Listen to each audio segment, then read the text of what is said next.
नमस्कार।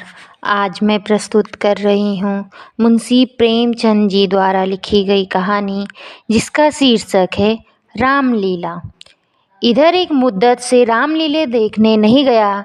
बंदरों के भद्दे चेहरे लगाए, आधी टांगों का पजामा और काले रंग का ऊंचा कुर्ता पहने आदमियों को दौड़ते हू हू करते देखकर हंसी आती है, मज़ा नहीं आता। काशी की लीला जगत विख्यात है, सुना है लोग दूर दूर से देखने आते हैं। मैं भी बड़े शौक से गया, पर मुझे तो वहाँ की लीला और किसी ब्रज देहात की लीला में कोई अंतर न दिखाई दिया। हाँ, रामनगर की लीला में कुछ साज सामान अच्छे हैं। राक्षसों और बंदरों के चेहरे पीतल के हैं, गदाएं भी पीतल की हैं। कदाचित वनवासी भ्राताओं के मुकुट सच्चे काम के हों, लेकिन साज सामान के सिवा वहाँ भी वही हू हू के सिवा और कुछ नहीं। फिर भी लाखों आदमियों की भीड़ लगी रहती है। लेकिन एक जमाना वह था जब मुझे भी रामलीला में आनंद आता था। आनंद तो बहुत हल्का सा शब्द है, वह आनंद उन्माद से कम न था। संयोगवश उन दिनों मेरे घर से बहुत थोड़ी दूर पर रामलीला का मैदान था, और जिस घर में राम लीला पात्रों का रूप रंग भरा जाता था, वह तो मेरे घर से बिल्कुल मिला हुआ था। 2 बजे दिन से पात्रों की सजावट होने लगती थी। मैं दोपहर ही से वहां जा बैठता और जिस उत्साह से दौड़ दौड़ कर छोटे छोटे काम करता, उस उत्साह से तो आज अपनी पेंशन लेने भी नहीं जाता। एक कोठरी में राजकुमारों का श्रृंगार होता था। उनकी देह में रामरच पीस कर पोती जाती, मुंह पर पाउडर लगाया जाता और पाउडर के ऊपर लाल हरे नीले रंग की बुंदकियां लगाई जाती थी। सारा माथा, बोहें, गाल, थोड़ी बुंदकियों से रच छुटती थी। एक ही आदमी इस काम में कुशल था। वो बारी बारी से तीनों पात्रों का श्रृंगार करता था। रंग की प्यालियों में पानी लाना, रामरच पीसना, पंखा झेलना मेरा काम था। जब इन तैयारियों के बाद विमान निकलता तो उस पर रामचंद्र जी के पीछे बैठकर मुझे जो उल्लास, जो गर्व, जो रोमांच होता था, वह अब लाट साहब के दरबार में कुर्सी पर बैठकर भी नहीं होता। एक बार जब होम मेंबर साहब ने व्यवस्थापक सभा में मेरे एक प्रस्ताव का अनुमोदन किया, उस वक्त मुझे उसी तरह उल्लास, गर्व और रोमांच हुआ था। हाँ, एक बार जब मेरा ज्येष्ठ पुत्र नायब तहसीलदारों में नामजद हुआ, तब भी ऐसी ही तरंगे मन में उठी थी। पर इनमें उस बाल विहलता में बड़ा अंतर है। तब ऐसा मालूम होता था कि मैं स्वर्ग में बैठा हूँ। निषाद नौका लीला का दिन था। मैं 2-4 लड़कों के बहकावे में आकर गुल्ली डंडा खेलने लगा था। आज श्रृंगार देखने न गया, विमान भी निकला, पर मैंने खेलना न छोड़ा। मुझे अपना दाव लेना था। अपना दाव छोड़ने के लिए उससे कहीं बढ़कर आत्मत्याग की जरूरत थी, जितना मैं कर सकता था। अगर दाव देना होता तो मैं कब का भाग खड़ा होता, लेकिन पदाने में कुछ और ही बात होती है। खैर, दाव पूरा हुआ। अगर मैं चाहता तो धंधली करके 10-5 मिनट और पदा कर सकता था, इसकी काफ़ी गुंजाइश थी। लेकिन अब इसका मौका न था। मैं सीधे नाले की तरफ दौड़ा। विमान जल तट पर पहुंच चुका था। मैंने दूर से देखा, मल्लाह किश्ती लिए जा रहा है। दौड़ा, लेकिन आदमियों की भीड़ में दौड़ना कठिन था। आखिर जब मैं भीड़ हटाता, प्राणपण से आगे बढ़ता, घाट पर पहुंचा तो निषाद अपनी नौका खोल चुका था। रामचंद्र पर मेरी कितनी श्रद्धा थी। अपने पाठ की चिंता न करके उन्हें पढ़ा दिया करता था, जिसमें वो फेल न हो जाएं। मुझसे उम्र ज़्यादा होने पर भी वह नीची कक्षा में पढ़ते थे, लेकिन वही रामचंद्र नौका पर बैठे इस तरह मुंह फेरे चले जाते थे, मानो मुझसे जान पहचान ही नहीं। नकल में भी असल की कुछ न कुछ बू आ जाती है। भक्तों पर जिसकी निगाह सदा की तीखी रही है, वो मुझे क्यों उबारते। मैं विकल होकर उस बछड़े की भांति कूदने लगा, जिसकी गर्दन पर पहली बार जुआ रखा गया हो। कभी लपक कर नाले की ओर जाता, कभी किसी सहायक की खोज में पीछे की तरफ दौड़ता, पर सब के सब अपनी धुन में मस्त थे। मेरी चीख पुकार किसी के कानों तक न पहुंची। तब से बड़ी बड़ी विपत्तियां झेली, पर उस समय जितना दुख हुआ उतना फिर कभी न हुआ। मैंने निश्चय किया था कि अब रामचंद्र से न कभी बोलूँगा, न कभी खाने की कोई चीज़ ही दूंगा। लेकिन ज्यों ही नाले को पार करके वह पुल की ओर लौटे, तो मैं दौड़कर विमान पर चढ़ गया और ऐसा खुश हुआ मानो कोई बात ही न हुई थी। रामलीला समाप्त हो गई। राजगद्दी होने वाली थी, पर ना जाने क्यों देर हो रही थी। शायद चंदा कम वसूल हुआ था। रामचंद्र की इन दिनों कोई बात भी न पूछता था। न घर ही जाने की छुट्टी मिलती थी, न भोजन का ही प्रबंध होता था। चौधरी साहब के यहाँ से एक सीधा कोई 3 बजे दिन को मिलता था। बाकी सारे दिन कोई पानी को भी नहीं पूछता। लेकिन मेरी श्रद्धा अभी तक ज्यों की त्यों थी। मेरी दृष्टि में अब भी रामचंद्र ही थे। घर पर मुझे खाने की कोई चीज मिलती, वह लेकर रामचंद्र को दे देता। उन्हें खिलाने में मुझे जितना आनंद मिलता था, उतना आप खाने में कभी न मिलता। कोई मिठाई या फल पाते ही मैं बेतहासा चौपाल की ओर दौड़ता। अगर रामचंद्र वहां न मिलते तो उन्हें चारों ओर तलाश करता, और जब तक वह चीज उन्हें नहीं खिला देता, मुझे चैन ना आता था। खैर, राजगद्दी का दिन आया। रामलीला के मैदान में एक बड़ा सा सामियाना ताना गया। उसकी खूब सजावट की गई। वेश्याओं के दल भी आ पहुंचे। शाम को रामचंद्र की सवारी निकली और प्रत्येक द्वार पर उनकी आरती उतारी गई। श्रद्धानुसार किसी ने रुपए दिए, किसी ने पैसे। मेरे पिता पुलिस के आदमी थे, इसलिए उन्होंने बिना कुछ दिए ही आरती उतारी। उस वक्त मुझे जितनी लज्जा आई, उसे बयान नहीं कर सकता। मेरे पास उस वक्त संयोग से 1 रुपया था। मेरे मामा जी दशहरे के पहले आए थे और मुझे 1 रुपया दे गए थे। उस रुपया को मैंने रख छोड़ा था। दशहरे के दिन भी उसे खर्च न कर सका। मैंने तुरंत वह रुपया लाकर आरती की थाली में डाल दिया। पिताजी मेरी ओर कुपित नेत्रों से देखकर रह गए। उन्होंने कुछ कहा तो नहीं, लेकिन मुंह ऐसा बना लिया जिससे प्रकट होता था कि मेरी इस धृष्टता से उनके रोब में बट्टा लग गया।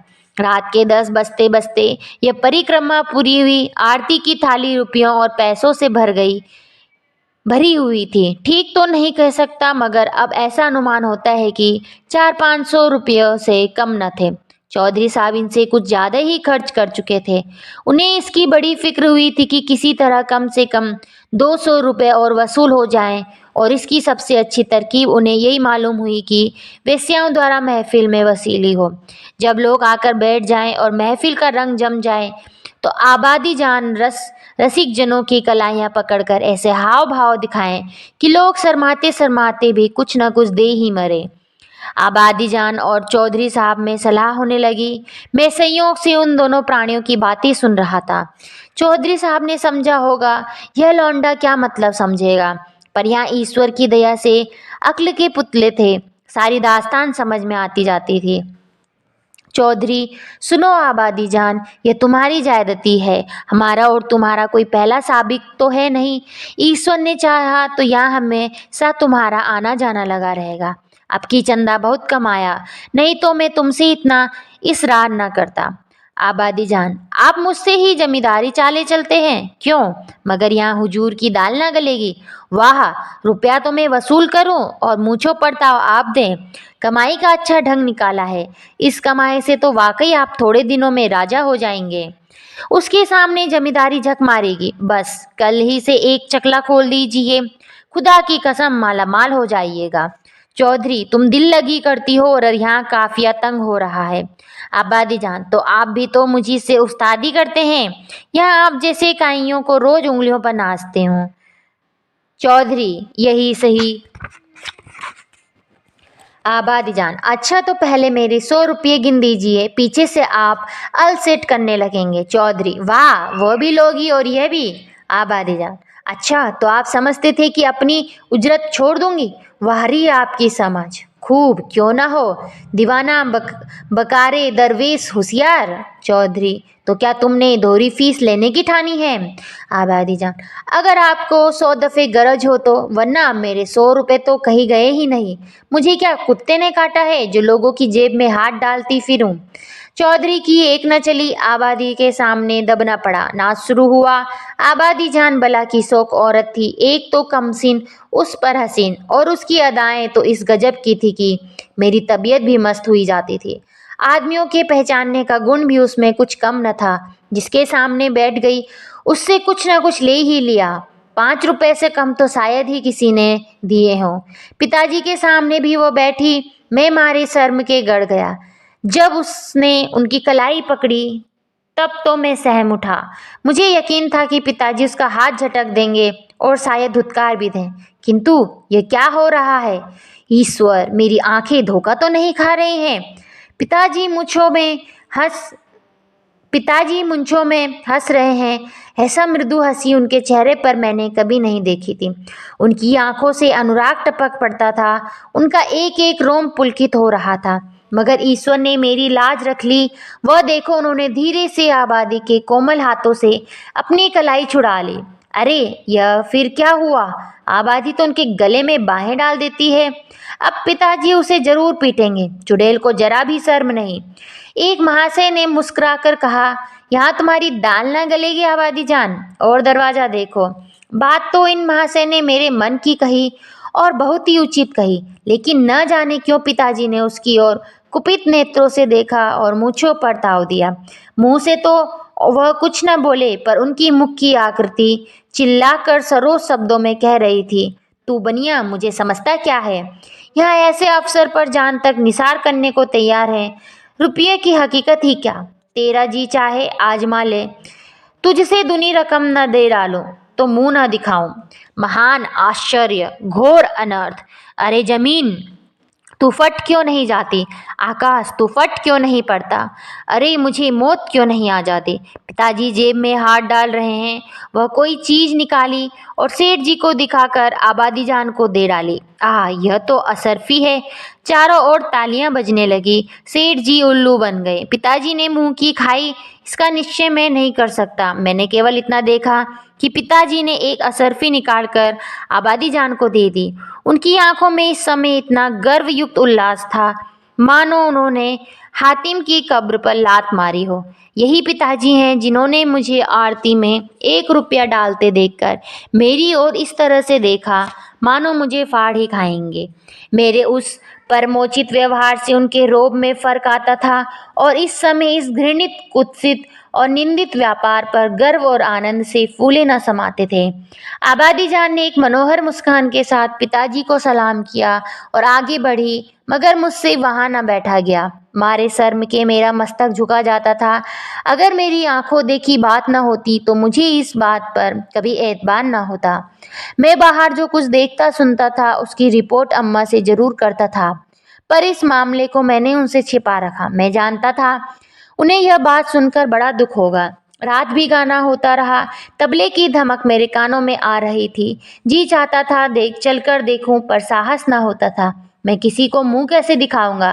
कहीं किसी ने पिताजी का जिक्र छेड़ दिया तो मैं क्या करूंगा? प्रातःकाल रामचंद्र की विदाई होने वाली थी। मैं चारपाई से उठते ही आंखें मलता हुआ चौपाल की ओर भागा। डर रहा था कि कहीं रामचंद्र चले न गए हों। पहुंचा तो देखा तबायफों की सवारियां जाने को तैयार हैं। 20 आदमी हसरत नाक मुंह बनाए उन्हें घेरे खड़े हैं। मैंने उनकी ओर आंख तक न उठाई, सीधा रामचंद्र के पास पहुंचा। लक्ष्मण और सीता बैठे रो रहे थे और रामचंद्र खड़े कांधे पर लुटिया डोर डाले उन्हें समझा रहे थे। मेरे सिवा वहां और कोई न था। मैंने कुंठित स्वर से रामचंद्र से पूछा, क्या तुम्हारी विदाई हो गई? रामचंद्र, हाँ हो तो गई। हमारी विदाई ही क्या, चौधरी साहब ने कह दिया। जाओ, चले जाते हैं। क्या रुपया और कपड़े नहीं मिले? अभी नहीं मिले। चौधरी साहब कहते हैं इस वक्त बचत में रुपए नहीं हैं, फिर आकर ले जाना। कुछ नहीं मिला? एक पैसा भी नहीं। कहते हैं कुछ बचत नहीं हुई। मैंने सोचा था कुछ रुपए मिल जाएंगे तो पढ़ने की किताबें ले लूंगा, सो कुछ न मिला। राह खर्च भी नहीं दिया। कहते हैं कौन दूर है, पैदल चले जाओ। मुझे ऐसा क्रोध आया कि चलकर चौधरी को खूब आड़े हाथों लूं। वेश्याओं के लिए रुपए, सवारियां, सब कुछ, पर बेचारे रामचंद्र और उनके साथियों के लिए कुछ भी नहीं। जिन लोगों ने रात को आबादी जान पर 10-10, 20-20 रुपए न्यौछावर किए थे, उनके पास क्या इनके लिए 2-4 आने पैसे भी नहीं? पिताजी ने भी तो आबादी जान को एक असरफी दी थी। देखो इनके नाम पर क्या देते हैं। मैं दौड़ा हुआ पिताजी के पास गया। वह कहीं तफ्तीश पर जाने को तैयार खड़े थे। मुझे देखकर बोले, कहाँ घूम रहे हो? पढ़ने के वक्त तुम्हें घूमने को सूझती है? मैंने कहा, गया था चौपाल। रामचंद्र विदा हो रहे थे। उन्हें चौधरी साहब ने कुछ नहीं दिया। तो तुम्हें इसकी क्या फिक्र पड़ी है? वह जाएंगे कैसे? पास राह खर्च भी तो नहीं है। क्या कुछ खर्च भी नहीं दिया? ये चौधरी साहब की बेइंसाफ़ी है। अगर आप 2 रुपया दे दें तो मैं उन्हें दे आऊँ, इतने में शायद वह घर पहुँच जाए। पिताजी ने तीव्र दृष्टि से देखकर कहा, जाओ अपनी किताब देखो, मेरे पास रुपए नहीं हैं। यह कहकर वह घोड़े पर सवार हो गए। उसी दिन से पिताजी पर से मेरी श्रद्धा उठ गई। मैंने फिर कभी उनकी डांट डपट की परवाह नहीं की। मेरा दिल कहता आपको मुझको उपदेश देने का कोई अधिकार नहीं है। मुझे उनकी सूरत से चिढ़ हो गई थी। वह जो कहते मैं ठीक उसका उल्टा करता। यद्यपि इससे मेरी हानि हुई, लेकिन मेरा अंतःकरण उस समय विप्लवकारी विचारों से भरा हुआ था। मेरे पास 2 आने पैसे पड़े हुए थे। मैंने पैसे उठा लिए और जाकर शर्माते शर्माते रामचंद्र को दे दिए। उन पैसों को देखकर रामचंद्र को जितना हर्ष हुआ, वह मेरे लिए आशातीत था। टूट पड़े मानो प्यासी को पानी मिल गया। वही 2 आने पैसे लेकर तीनों मूर्तियां विदा हुई। केवल मैं ही उनके साथ कस्बे के बाहर तक पहुंचाने आया। उन्हें विदा करके लौटा तो मेरी आंखें सजल थी, पर हृदय आनंद से उमड़ा हुआ था। धन्यवाद।